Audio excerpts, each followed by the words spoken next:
Selamat pagi, selamat berjumpa lagi bersama wisata Andaka.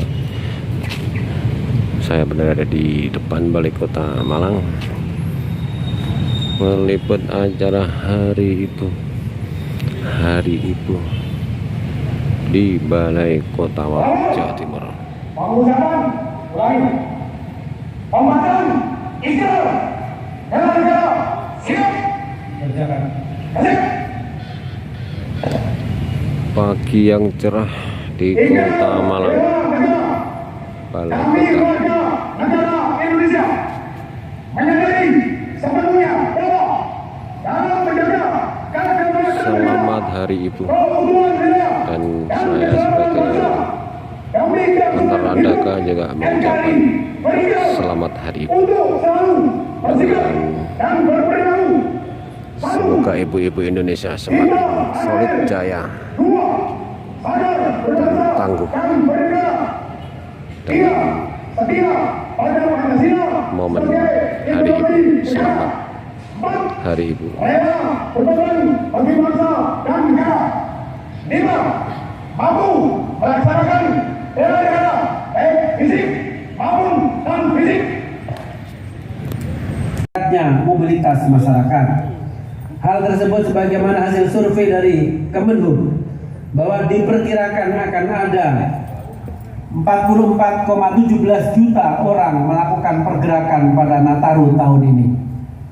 Oleh sebab itu, Polri dengan dukungan TNI serta pemerintah daerah, mitra Kantipmas, serta stakeholder terkait menggelar operasi kepolisian terpusat dengan Santi Operasi Lilin 2022 selama 11 hari.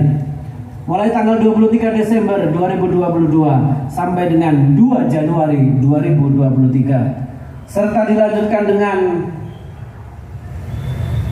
Krait 2 mulai 3 Januari sampai dengan 9 Januari 2023. Operasi Lilin 2022 terdiri dari total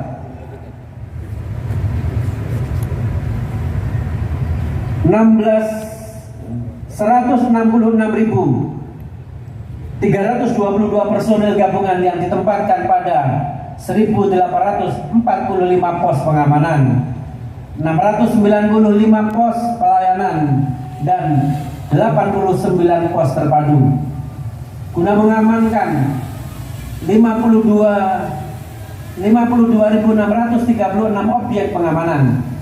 Berbagai hal tersebut tentu dipersiapkan dalam rangka mengamankan kegiatan Nataru agar masyarakat merasa nyaman dan aman sebagaimana perintah dari Presiden Bapak Joko Widodo, bahwa saya minta persiapan seluruh sektor dan stakeholder dalam mengatasi gangguan dan masalah saat Natal dan Tahun Baru ini betul-betul disiapkan agar masyarakat merasa nyaman dan juga aman. Peserta apel gelar pasukan dan para hadirin yang saya banggakan, pada pengalaman Nataru terdapat berbagai potensi gangguan yang harus diwaspadai. Pada sisi kesehatan, kita harus tetap waspada terhadap potensi terjadinya lonjakan COVID-19. Terlebih saat ini telah muncul subvarian baru Omicron BN1 yang lebih cepat menular. Melihat hal tersebut, lakukanlah penguatan prokes terutama pada lokasi-lokasi dengan tingkat interaksi tinggi. Imbau masyarakat untuk melaksanakan vaksinasi booster guna meningkatkan imunitas dan optimalkan penggunaan aplikasi Peduli Lindungi. Selanjutnya pada sisi keamanan, terdapat beberapa potensi gangguan yang juga perlu diwaspadai, seperti kemacetan maupun kecelakaan lalu lintas jalan dan penyeberangan antar pulau, serta kepadatan pada bandara, terminal, dan pelabuhan. Jadikan pengaturan rekayasa lalu lintas pada Idul Fitri 2022 sebagai acuan penerapan kontrol flow dan one way pada jalur tol maupun arteri harus dilakukan secara fleksibel. menyesuaikan dengan situasi di lapangan dan mengacu data volume kendaraan dari traffic accounting PT Jasa Marga. Selain itu, lakukan sosialisasi secara masif sebelum rekayasa lalu lintas sehingga masyarakat terinformasikan dengan baik. Selain jalur tol maupun arteri, rekayasa lalu lintas juga harus dilakukan pada pelabuhan penyeberangan. Pastikan tidak ada penumpukan kendaraan yang akan melakukan penyeberangan dengan menambah jumlah kapal, memanfaatkan pelabuhan alternatif, dan menyediakan kantong parkir yang memadai. Dalam rangka memberikan pelayanan terhadap masyarakat yang akan menggunakan moda transportasi umum di bandara, terminal, dan pelabuhan, maka lakukan pengaturan jadwal keberangkatan, dorong pembelian tiket secara online, dan lakukan pengaturan arus keluar masuk bersama dengan stakeholder terkait guna mengantisipasi terjadinya kepadatan penumpang. Selain itu, intensifkan patroli jalan kaki dalam rangka sosialisasi prokes dan mencegah terjadinya kejahatan. Selanjutnya, terkait kejahatan konvensional, berdasarkan ANAF tahun 2021, kejahatan paling tinggi terjadi pada bulan Desember didominasi oleh jenis kejahatan konvensional. Melihat hal tersebut, tingkatkan patroli pada daerah rawan dan objek vital, serta lakukan sosialisasi guna meningkatkan standar keamanan lingkungan dan tempat tinggal, terutama pada masyarakat yang akan bepergian. Ancaman terorisme juga menjadi potensi gangguan yang serius. Perlu saya tekankan bahwa aksi terorisme seperti di Polsek Astana Anyar tidak boleh terjadi. Maka ke depan, deteksi dini dan preventif secara guna untuk mencegah aksi-aksi terorisme, serta lakukan penjagaan ketat pada pusat keramaian maupun tempat ibadah yang berpotensi menjadi target serangan teror.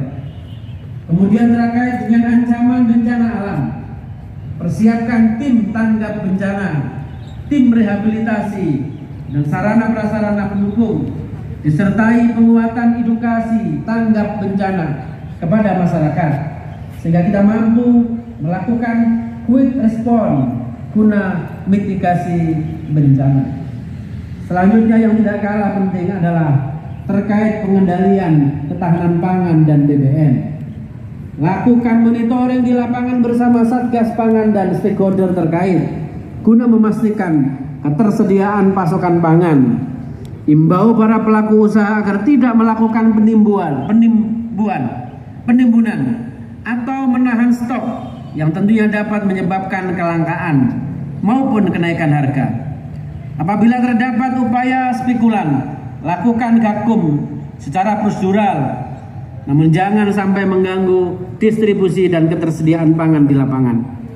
Begitu juga dengan BBM, lakukan koordinasi dengan Pertamina, pemerintah daerah dan stakeholder terkait guna memastikan ketersediaan stok BBM, serta pastikan berbagai layanan Pertamina yang disiapkan dapat melayani masyarakat dengan baik. Kemudian, khusus pengamanan ibadah Natal, pastikan setiap lokasi ibadah dilakukan dengan sterilisasi 8, melibatkan TNI, BNPT, Brimob, K9, dan Densus 88. Selain itu, libatkan juga elemen masyarakat termasuk ormas keagamaan dalam pengamanan ibadah Natal sebagai wujud toleransi bersama. Pada pengamanan objek wisata, akses jalan menuju objek wisata jangan sampai terjadi kemacetan dengan menyediakan lokasi parkir dan pengaturan jalur keluar masuk yang baik.